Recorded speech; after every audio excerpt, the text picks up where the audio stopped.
Hi hello ನಮಸ್ಕಾರ. ನೀವು ನೋಡ್ತಾ ಇದ್ದೀರಾ KA ಕನ್ನಡ ನ್ಯೂಸ್ 24x7ಗೆ ಸ್ವಾಗತ. ಸಿದ್ದರಾಮಯ್ಯ ಅವರ ಮೊದಲ ಅವಧಿಯ ಸರ್ಕಾರದಲ್ಲಿ ಆಹಾರ ಸಚಿವರಾಗಿ ಅನ್ನಭಾಗ್ಯ ಯೋಜನೆ ಪರಿಚಯಿಸಿದವರು ದಿನೇಶ್ ಗುಂಡೂರಾವ್. ಇದೀಗ ಆರೋಗ್ಯ ಸಚಿವರಾಗಿ ಕೊರೋನಾ ಹಗರಣ, ವೈದ್ಯಕೀಯ ಉಪಕರಣಗಳ ಖರೀದಿ ಹಗರಣ, ಆಕ್ಸಿಜನ್ ದುರಂತ ಸೇರಿ ಸಾಲು ಸಾಲು ಹಗರಣಗಳ ತನಿಖೆಗೆ ವಹಿಸಿದ್ದಾರೆ. ಇಲಾಖೆಗೆ ಆಮೂಲಾಗ್ರ ಬದಲಾವಣೆ ತರುವ ಜತೆಗೆ ಹುಕ್ಕಾ ನಿಷೇಧ, ಭ್ರೂಣ ಹತ್ಯೆ ನಿಷೇಧಕ್ಕೆ ಪ್ರಬಲ ಕಾನೂನು, ಕಾಟನ್ ಕ್ಯಾಂಡಿ, ಗೋಬಿ ಮಂಚೂರಿಯನ್ನು ಕೃತಕ ಬಣ್ಣ ಬಳಕೆ ನಿಷೇಧ ಹೀಗೆ ಹಲವು ಕಠಿಣ ನಿರ್ಧಾರದ ಮೂಲಕ ಸುದ್ದಿಯಲ್ಲಿದ್ದಾರೆ. ಜತೆಗೆ ಲೋಕಸಭೆ ಚುನಾವಣೆ ಫಲಿತಾಂಶ, ಜಾತಿ ಗಣತಿ ವರದಿ, ಸಚಿವ ಸಂಪುಟ ಪುನರ್ರಚನೆ ಸೇರಿ ಹಲವು ವಿಚಾರಗಳ ಬಗ್ಗೆ ಮಾತನಾಡಲು ನಮ್ಮ ಜೊತೆ ಮುಖಾಮುಖಿಯಾಗಿದ್ದಾರೆ. ರಾಜ್ಯ ಸರ್ಕಾರಿ ನೌಕರರ ಸಂಘದಿಂದ ಇಂದು ಬೆಳಗ್ಗೆ ಸನ್ಮಾನ್ಯ ಮುಖ್ಯಮಂತ್ರಿಗಳಾಗಿರುವಂಥ ಸಿದ್ದರಾಮಯ್ಯ ಸಾಹೇಬರಿಗೆ ಭೇಟಿಯನ್ನು ಮಾಡಿದ್ವಿ.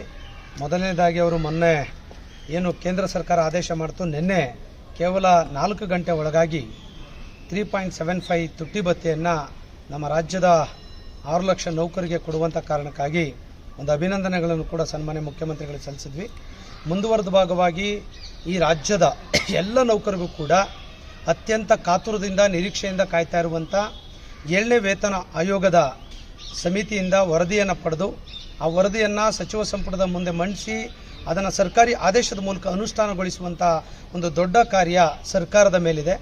ಈ ಹಿನ್ನೆಲೆಯಲ್ಲಿ 6 ಲಕ್ಷ ನೌಕರರು, ನಿವೃತ್ತ ನೌಕರರು 4.5 ಲಕ್ಷ ಮತ್ತು ಬೋರ್ಡ್ ಎಂಪ್ಲಾಯೀಸ್ ಎಲ್ಲ ಸೇರಿ ಸುಮಾರು 12 ಲಕ್ಷ ನೌಕರರ ಕುಟುಂಬದ ಲಕ್ಷಾಂತರ ಕುಟುಂಬದ ಸದಸ್ಯರ ಪರವಾಗಿ ಸನ್ಮಾನ್ಯ ಮುಖ್ಯಮಂತ್ರಿಗಳಿಗೆ ವಿನಂತಿ ಮಾಡಿದ್ವಿ. ಬಹುಶಃ ವೇತನ ಆಯೋಗದ ವರದಿಯನ್ನು ಸಲ್ಲಿಸಲಿಕ್ಕೆ ನಾಳೆ 15ನೇ ತಾರೀಕು ಕೊನೆ ದಿನಾಂಕ ಇದೆ. ಸೊ ಅವ್ರಿಗೆ ಅಷ್ಟು ಅವಕಾಶವನ್ನು ಕೊಡದೆ ನಾಳೆ 14th ಇರೋದ್ರಿಂದ ಕ್ಯಾಬಿನೆಟ್ ಕೂಡ ನಾಳೆ ಸರ್ಕಾರ ತೀರ್ಮಾನವನ್ನು ಮಾಡಿದೆ.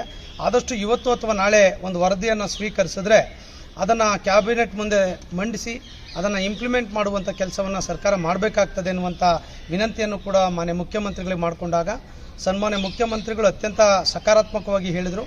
ಅವತ್ತಿನ 27ನೇ ತಾರೀಕು ಸಮ್ಮೇಳನದಲ್ಲಿ ಲಕ್ಷಾಂತರ ನೌಕರರು ಎದುರುಗಡೆ ಕೂಡ ಹೇಳಿದರು, ನಾವು ನಿಮ್ಮ ಪರವಾಗಿದ್ದೇವೆ ಎನ್ನುವಂಥ ಮಾತಿಗೆ ಪೂರಕವಾಗಿ ವೇತನ ಆಯೋಗದ ಜೊತೆ ಮಾತಾಡಿ ಇವತ್ತು ಅಥವಾ ನಾಳೆ ಆ ಒಂದು ವರದಿಯನ್ನು ತೆಗೆದುಕೊಂಡು ಆದಷ್ಟು ಬೇಗ ಅದನ್ನು ಶೀಘ್ರದಲ್ಲೇ ಅನುಷ್ಠಾನಗೊಳಿಸ್ತೇವೆ ಎನ್ನುವಂಥ ಒಂದು ಭರವಸೆ ಮಾತುಗಳನ್ನು ನಮ್ಮೂದಂಥ ನಮ್ಮ ಆಫೀಸ್ ಬೇರರ್ ಡೆಲಿಗೇಷನ್ಗೆ ಕೂಡ ಸನ್ಮಾನ್ಯ ಮುಖ್ಯಮಂತ್ರಿಗಳು ಹೇಳಿರೋದು ಉಂಟು.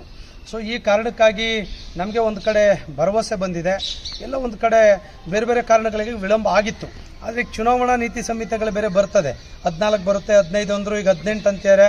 ಬಟ್ ಎಷ್ಟೊತ್ತೇ ಆಗಲಿ ಚುನಾವಣೆ ನೀತಿ ಸಂಹಿತೆಗೆ ಮುಂಚಿತವಾಗಿ ವೇತನ ಆಯೋಗದ ವರದಿಯನ್ನು ಪಡೆದು ಸರ್ಕಾರಿ ಆದೇಶದ ಮೂಲಕ ಅನುಷ್ಠಾನ ಆದರೆ ಈ ರಾಜ್ಯದ ನೌಕರರು ಅತ್ಯಂತ ಸಂತೋಷ ಪಡ್ತಾರೆ ಎನ್ನುವಂಥ ಮಾಹಿತಿಯನ್ನು ಸನ್ಮಾನ್ಯ ಮುಖ್ಯಮಂತ್ರಿಗಳ ಗಮನಕ್ಕೆ ನಾನು ಕೂಡ ತಂದಿದ್ದೇನೆ. ಮತ್ತು ರಾಜ್ಯದ ನೌಕರ ಸಮಸ್ಯೆಗಳು, ಅವರ ತುಡಿತ, ಅವರ ಮಿಡಿತ ಎಲ್ಲ ಭಾವನೆಗಳನ್ನು ಕೂಡ ಅವ್ರ ಜೊತೆ ಹೇಳಿದಾಗ ಅವರು ಅತ್ಯಂತ ನಾವು ನಿಮ್ಮ ಜೊತೆ ಇದ್ದೇವೆ, ಬೇಗ ತರಿಸ್ಕೊಂಡು ಅದನ್ನು ಇಂಪ್ಲಿಮೆಂಟ್ ಮಾಡ್ತೇನೆ ಎನ್ನುವಂಥ ಮಾತನ್ನು ಹೇಳಿದ್ದಾರೆ. ಸೊ ಹಾಗಾಗಿ ಇವತ್ತು ಮತ್ತು ನಾಳೆ ನಾವು ಕೂಡ ಅತ್ಯಂತ ಕಾತುರದಿಂದ ನಿರೀಕ್ಷೆ ಮಾಡ್ತಾ ಇದ್ದೇವೆ. ವೇತನ ಆಯೋಗನೂ ಕೂಡ ಭಾಗಶಃ ಅವರು ಏನಾಗ್ತದೆ ಡೀಟೇಲ್ ರಿಪೋರ್ಟ್ ಕೊಡ್ಲಿಕ್ಕೆ ಆಗ್ತದೋ ಅಥವಾ ಪಾರ್ಟ್ ರಿಪೋರ್ಟ್ ಕೊಡ್ತಾರೋ ಗೊತ್ತಿಲ್ಲ. ಸೊ ಅವರಿಗೆ ಸಂಪೂರ್ಣವಾಗಿರುವಂಥ ಅಧಿಕಾರಗಳಿದೆ. ಬಹುಶಃ ಈಗಾಗಲೇ 13-14 ತಿಂಗಳು ಆಯೋಗದ ತನ್ನ ವರದಿಯಲ್ಲಿ ಇಮಿಡಿಯೇಟಾಗಿ ಒಂದು ರಿಪೋರ್ಟನ್ನು ಕೊಡ್ಲಿಕ್ಕೆ ಆಗ್ತದೆ. ಪೇ, DA, HRA ಮತ್ತು ಫಿಕ್ಸೇಷನ್ ಬೆನಿಫಿಟ್ಗಳನ್ನು ಕೊಡಲಿಕ್ಕೆ ಅವಕಾಶ ಇದೆ. Last 6 pay commissioner Srinivasa Murthy ಅವರು ಅದೇ ರೀತಿ ಒಂದು ಪಾರ್ಟ್ ರಿಪೋರ್ಟನ್ನು ಕೊಟ್ಟು ಸೆಕೆಂಡ್ ರಿಪೋರ್ಟ್ಗೆ ಇನ್ನೂ ಟೈಮ್ ತೊಗೊಂಡು ಕೊಟ್ಟರು. ನಮಗೇನು ಇನ್ನೂ ಎಕ್ಸ್ಟೆನ್ಷನ್ ತೊಗೊಂಡು ಬೇರೆ ರಿಪೋರ್ಟ್ ಕೊಡ್ಲಿಕ್ಕೆ ನಮ್ದು ಯಾವುದೂ ವಿರೋಧಗಳಿಲ್ಲ.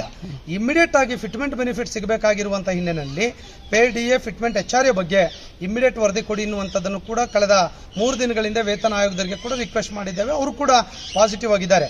ಇದು ಸರ್ಕಾರ ಮತ್ತು ವೇತನ ಆಯೋಗದ ನಡುವೆ ಇರುವಂಥ ವಿಚಾರಗಳೀಗ. ಸೊ ನಾವು ಇಬ್ಬರ ಗಮನಕ್ಕೆ ಕೂಡ ತಂದಿದ್ದೇವೆ. ಸೊ ಅವರು ಆ ವರದಿಯನ್ನು ಕೊಡುವಂಥದ್ದು, ತೆಗೆದುಕೊಳ್ಳುವಂಥದ್ದು, ಅನುಷ್ಠಾನಗೊಳಿಸುವಂಥದ್ದು ಅವರಿಬ್ಬರ ನಡುವೆ ಇರೋದ್ರಿಂದ ನನಗೆಲ್ಲ ಒಂದು ಕಡೆ ವಿಶ್ವಾಸ ಇದೆ. ಬಹುಶಃ ನಾಳೆ ಅವರು ವರದಿಯನ್ನು ಕೊಡ್ಬೋದು ಅನ್ನುವಂಥ ಎಲ್ಲ ವಿಶ್ವಾಸಗಳು ನಮ್ಮ ಮುಂದೆ ಇದೆ. ಸರ್ಕಾರ ಅದನ್ನು ನಾಡಿದ ನಂತರ ರಿಸೀವ್ ಮಾಡಿಕೊಂಡು ಅದನ್ನು ಅನುಷ್ಠಾನಗೊಳಿಸುವಂಥ ವಿಶ್ವಾಸಗಳಿದೆ. ಈ ಎಲ್ಲದನ್ನು ಕೂಡ ರಾಜ್ಯದ ಎಲ್ಲ ನೌಕರರು ಕೂಡ ಅತ್ಯಂತ ಕಾತುರದಿಂದ ಕಾಯ್ತಾ ಇದ್ದಾರೆ. ಇದಕ್ಕೆ ಸಂಬಂಧಪಟ್ಟಂತೆ ಚೀಫ್ ಸೆಕ್ರೆಟರಿ ಇರ್ಬೋದು, ಫೈನಾನ್ಸ್ ACS ಇರ್ಬೋದು, ಎಲ್ಲರ ಗಮನಕ್ಕೆ ಕೂಡ ನಾವು ತಂದಿದ್ದೇವೆ. ಸೊ ಹಾಗಾಗಿ ಈ ಒಂದು ಪ್ರಯತ್ನದ ಹಾದಿಯಲ್ಲಿ ಸಂಘಟನೆ ಇದೆ ಎನ್ನುವಂಥದ್ದನ್ನು ಹೇಳಿಕ್ಕೆ ಬಯಸ್ತೇನೆ. ಸರ್ಕಾರಕ್ಕೆ ಕೂಡ ನಾವು ಹೇಳಿದ್ದೇವೆ, ನೀವು ಮೇ ನಂತರ ಆದರೂ ಕೂಡ ಮಾಡಲೇಬೇಕಾಗ್ತದೆ. ಈಗ ಮಾಡಿದ್ರೆ ನಮ್ಮ ನೌಕರರು ಸರ್ಕಾರದ ಬಗ್ಗೆ ಗೌರವ ಹೆಚ್ಚಾಗ್ತದೆ ಎನ್ನುವಂಥ ಮಾಹಿತಿ ಕೂಡ ನಾನು ಅವರ ಗಮನಕ್ಕೆ ತಂದಿದ್ದೇನೆ. ಅವರು ಯಾವ್ಯಾವ ಆ್ಯಂಗಲಲ್ಲಿ ಯೋಚನೆ ಮಾಡ್ತಾರೆ ಎನ್ನುವಂಥದ್ದು ಗೊತ್ತಿಲ್ಲ.